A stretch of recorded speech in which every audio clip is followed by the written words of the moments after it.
Ever wonder how your data takes the scenic route on the internet superhighway? We're going deep on BGP path selection today. That's how routers decide the best path for your data. It's like air traffic control for the internet, making sure your cat videos and online shopping sprees get to you on time. And we're using some Cisco training materials you sent to break this down.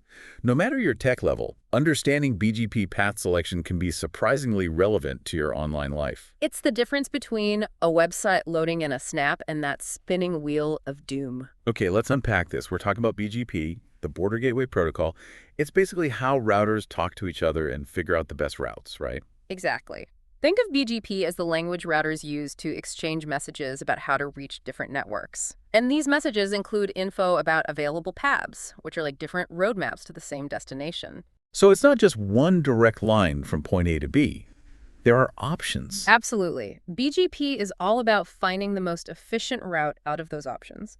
These routes are advertised using something called Network Layer Reachability Information, or NLRI for short. NLRI, catchy name. So it's like BGP shouting out, hey, I know how to get to this network over here. Exactly. But it's not just about announcing the destination. It's about describing the route itself using path attributes, or PAs.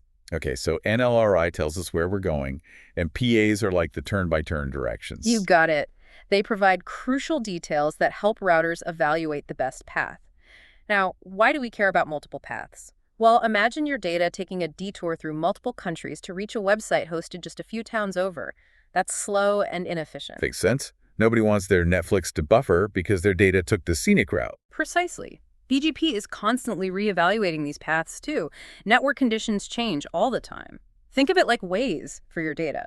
It's constantly recalculating the best route based on traffic, road closures, and other factors. So what triggers these BGP recalculations in the real world? The source material mentions 4 main events. First, if a link goes down like a cable cut, BGP needs to find a new route. Second, if a new, potentially better path pops up, BGP takes notice. Okay, that makes sense. Always got to look for a shortcut.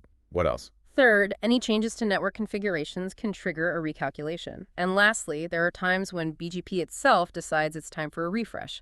It's all about adapting and finding the most efficient path at any given moment. Sounds like BGP is one step ahead. But how does it actually choose which paths to use? The primary factor is prefix length. Think of it like zip codes. A longer, more specific prefix is like knowing the exact house number, while a shorter one is like just having the street name. Routers always choose the path with the longest, most specific prefix. So, more details, less guesswork, got it. Does the source material give an example of this prefix length preference in action? It does. Check out figure 13:1. You've got 2 routers, R1 and R2, both advertising a rate to the network 100.64.0.0, which 60 suite. That's like knowing the street name. Okay, so both routers are saying, hey, we know this area, but then what? R1 gets specific and advertises a more precise route, 100.64.1.0/24.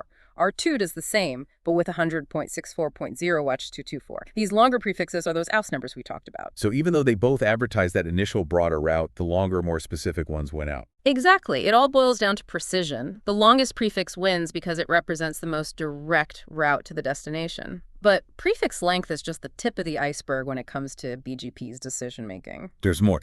Don't tell me there's a whole BGP strategy guide these routers are consulting. Well, it's not quite a strategy guide, but there is a systematic process BGP uses to determine the best path. A 12-step program, if you want. A 12-step program. For routers. Yeah. That's strangely intriguing. Break it down for me. Okay, a 12-step program for routers. This is where I thought we were just talking about zip codes, but it's getting a lot more complex. What's on this checklist of theirs? Well, it's not as dramatic as it sounds. Okay. These 12 attributes are just a way for BGP to systematically evaluate the available paths. Think of it like a decision tree. Each attribute is a branch, and BGP works its way down until it finds a clear winner. So what kind of branches are we talking about here? Some are pretty straightforward. Take weight, for example. Okay. It's a numerical value assigned to a path, and as you might expect, a higher weight equals a more preferred path. Network admins can use this to influence routing decisions. So it's like adding a priority ranking. Make one route more appealing just by bumping up its number. Exactly. Okay. Then there's local preference, which is all about how a network wants to send traffic out to the rest of the internet. If a network prefers one exit point over another, it can use local preference to make that clear. I'm sensing a theme here. Lots of control over traffic flow. Are all 12 attributes this straightforward? Not quite. Some are more complex, and honestly, some aren't used as frequently. But to give you a taste, let's touch on a few more that network engineers often work with. We've got AS path length, origin type, and MED. Okay, hit me with it. What do those even mean? Let's start with AS path length. Remember how we talked about routers chatting and exchanging messages? Right. Well, each network they belong to is called an autonomous system, or AS. AS path length tells you how many of these autonomous systems a path travels through. So shorter is better, right? Right. Like taking the express train instead of making a bunch of local stops. You got it. A shorter AS path generally means fewer hops and a faster route. Then we have origin type, which is all about trusting your sources. Routes learned directly from an interior gateway protocol, IGP, are considered more reliable. It's like getting your news straight from the source versus hearing it through the grapevine. What about MD? What's that one all about? MED stands for multi-exit discriminator. It comes into play when you have multiple paths to the same destination that exit your network through different points. Okay, so multiple exits, kind of like choosing the right lane on a highway depending on where you need to get off. That's a great analogy. And just like choosing the right lane, a lower MED value generally means a more preferred path. This is a lot for a router to consider every time it sends out a data packet. Well, here's the clever part. Routers don't necessarily go through all 12 steps every time. They work down the list until they find an attribute that differentiates the paths. If one path has a higher weight, game over. BGP chooses that path and moves on. No need to overthink it. Efficient and to the point. I like it. But what happens when there's a tie? What if multiple paths have the same weight, local preference, and so on? Does BGP just flip a coin? That's where things get even more interesting. BGP has a trick up its sleeve for situations like that. It's called multipathing. Multipathing. Like having backup plans, but for data. Backup plans for data, that sounds pretty essential. Tell me everything about this multipathing thing. It's all about redundancy and efficiency. With BGP multipathing, instead of choosing just one best path, a router can use multiple paths simultaneously. Okay. It's like having multiple lanes open on that data highway we talked about, keeping traffic flowing smoothly even during rush hour. So instead of all the data cramming onto one path, it gets distributed across several. That makes a lot of sense. Exactly. And if one path experiences issues like a sudden spike in latency or even a complete outage, BGP can seamlessly reroute traffic to the other available paths, preventing any noticeable disruption for the user. No more buffering videos because of a little internet hiccup. Are there different types of multipathing? I'm guessing it's not a one-size-fits-all solution.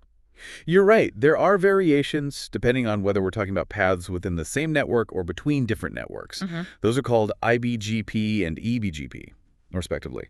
For our purposes today, the key takeaway is that multipathing adds resilience and flexibility to how data travels. Okay, so multipathing sounds like a win-win. But are there any rules for when it kicks in? Do those 12 attributes we discussed earlier come into play again? Absolutely.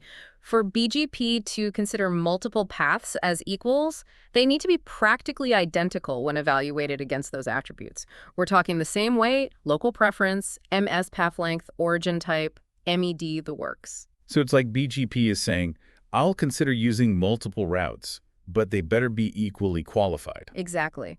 It ensures that all active paths meet the same high standards for efficiency and reliability. Right? Otherwise, you'd risk introducing instability by using subpar routes. This has been a fascinating deep dive. We've gone from understanding how routers communicate to uncovering the secrets of BGP's intricate path selection process. I'm starting to see the internet in a whole new light. And this is really just scratching the surface. BGP is a vast and complex protocol, constantly evolving as the internet grows and changes. Which is why we love leaving our listeners with a little something to ponder.